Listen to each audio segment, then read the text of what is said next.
Kebudayaan yang timbul dari budi dan daya rakyat Indonesia seluruhnya terhitung sebagai kebudayaan bangsa. Bangsa Batak sejarahnya merupakan titik-titik perbedaan sesuai situasi dan kondisi seiring waktu berlalu. Sudut pandang kuno dan modern mewarnai goresan sejarah bangsa Batak. Kekayaan Samosir akan budidaya peninggalan sejarah, adat yang melekat, merupakan kebanggaan sebagai etnis Pertiwi.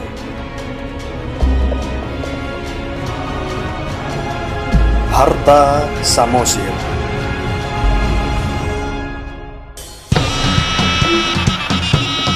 Pulau Samosir, pulau yang menyimpan seluruh informasi tentang suku bangsa Batak.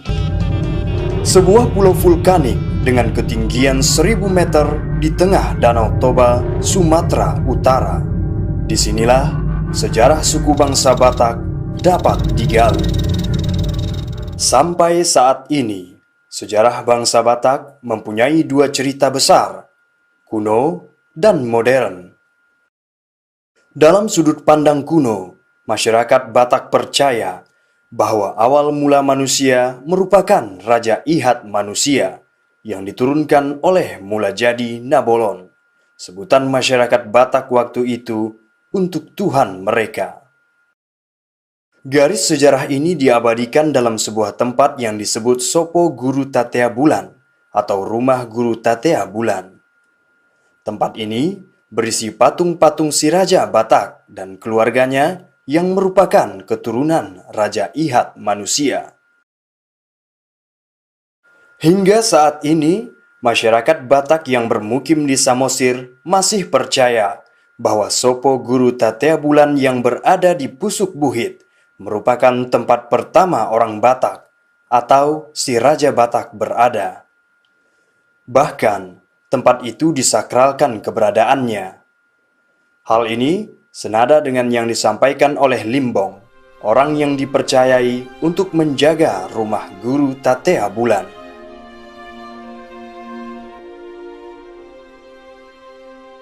Inilah pertama si Raja Batak. Mulanya orang manusia, namanya si Raja Ihat manusia.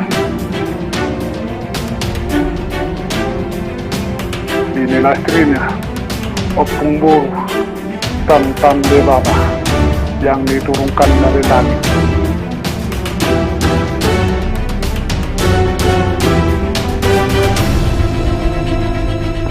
Lahirlah anak Opung ini dua, anak Opung si Raja Batak ini.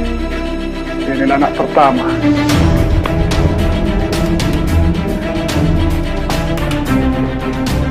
Inilah Opung Guru Tatea Bulan yang memegang tunggal panah dua.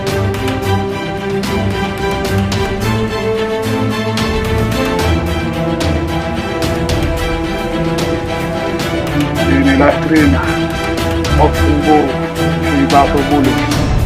Inilah yang diturunkan dalam 7 bidadari itu.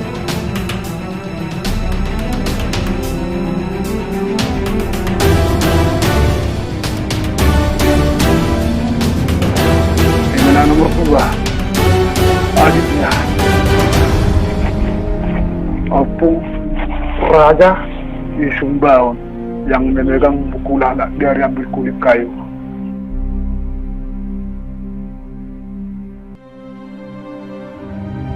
Inilah istrinya, Opung Boru Naulibasa.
itu perjalanan nenek moyang orang Batak itu dari Manchuria, karena berperang dengan orang Tartar, mereka kalah, mereka melarikan diri ke selatan melalui daratan Cina, dan di perjalanan nenek moyang itu mereka berbaur dengan Cina sampai akhirnya sampai di Tibet.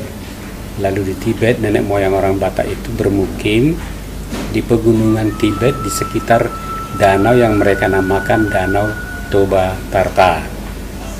Nah, keturunan mereka itu, nenek moyang itu turun lagi ke selatan dari Tibet ke tanah Burma bagian utara, dan sebagian dari nenek moyang itu tinggal di sana yang menamakan diri suku Karen.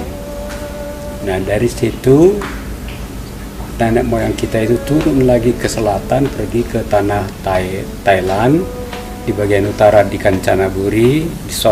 di Chiang Mai, dan kemudian di Kanchanaburi.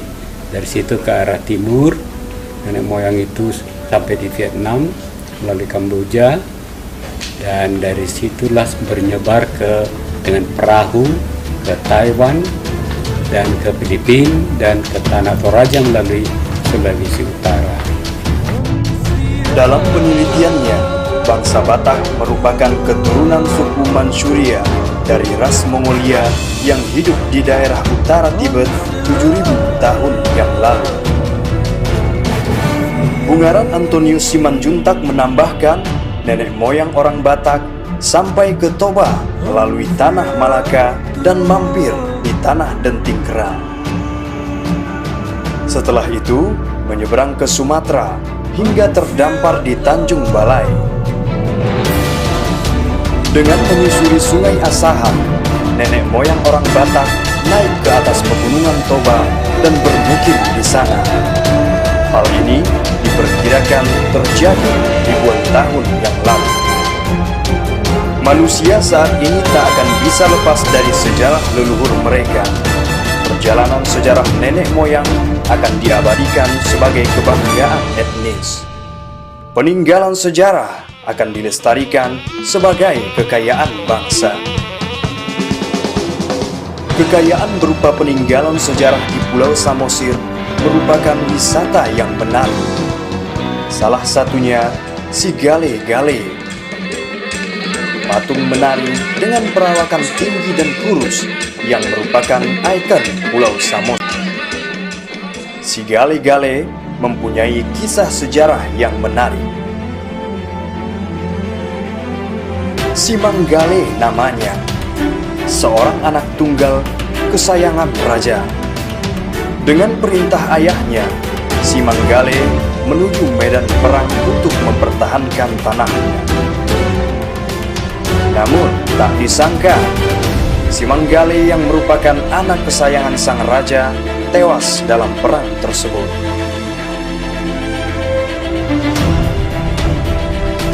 Sang raja yang menyayangi anak tunggal tersebut sangat merasa kehilangan. Raja memerintahkan untuk menghidupkan kembali sosok si Manggale. Dengan kesaktian seorang dukun, sebuah patung mirip si Manggale dibuat dan arwah si Manggale dimasukkan ke dalam patung tersebut. Raja sangat senang. Patung si Manggale telah menghilangkan kemurungan serta menjadi hiburan dan semangat untuk rakyatnya.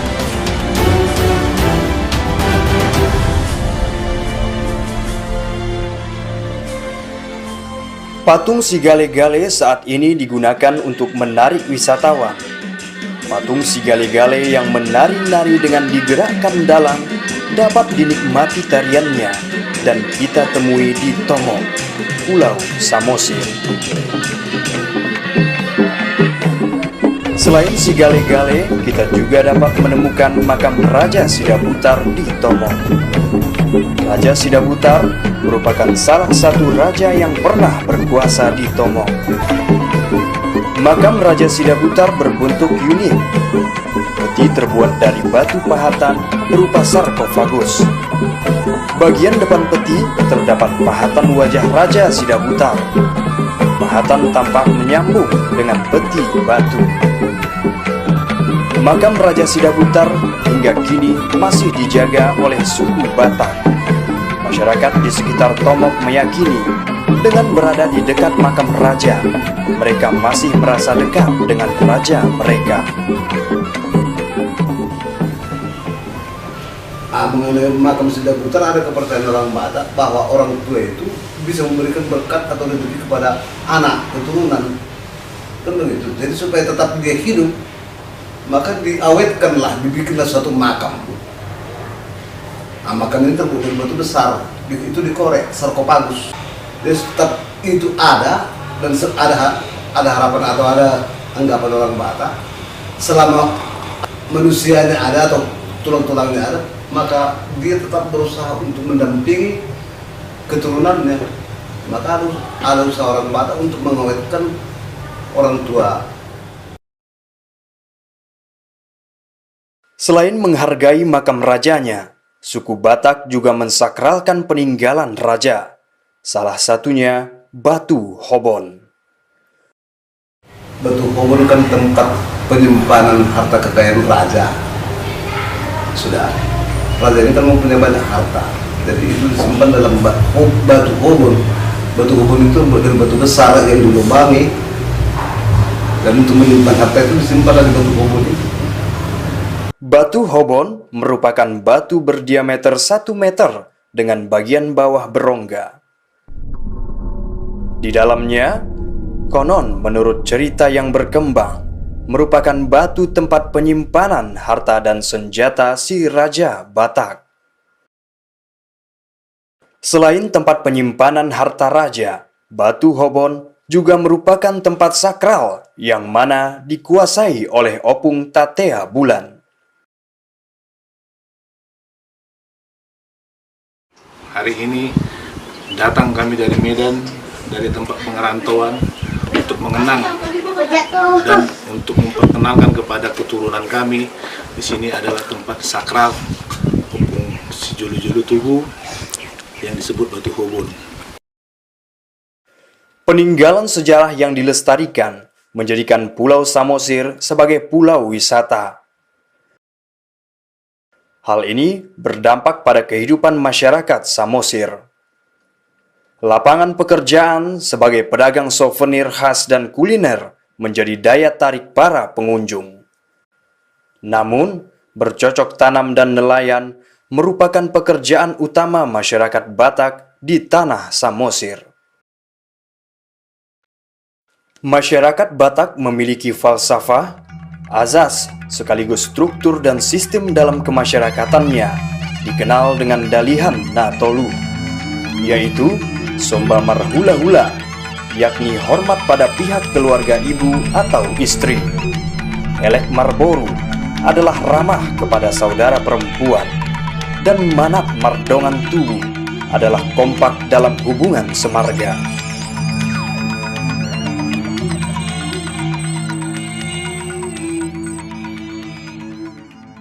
Bicara adat istiadat, tak bisa lepas dari rumah adat. Bangsa Batak mempunyai bentuk rumah yang unik pada atapnya. Di suatu rumah orang Batak itu meruncing di atas, runcing di belakang, ujung di belakang lebih tinggi daripada yang di depan. Filosofinya atau kebenaran utama menurut orang Batak bahwa keturunan orang Batak itu harus lebih tinggi atau lebih hebat daripada orang tuanya.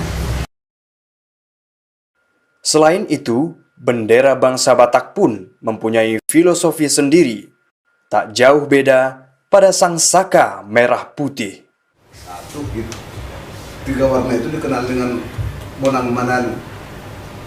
3 warna itu, satu warna hitam, warna putih, warna merah.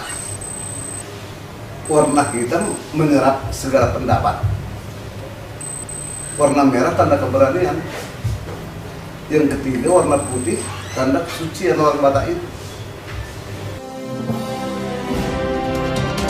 sistem adat, bahasa, kekerabatan, falsafah kehidupan bangsa Batak merupakan etnis yang kaya akan budi dan daya. Namun, dalam kekayaan falsafah mereka, tak akan lepas jiwa dan raga tanah Pertiwi. Bangsa Batak akan selalu ada dalam lembar sejarah bangsa Indonesia. Lembar Bhinneka.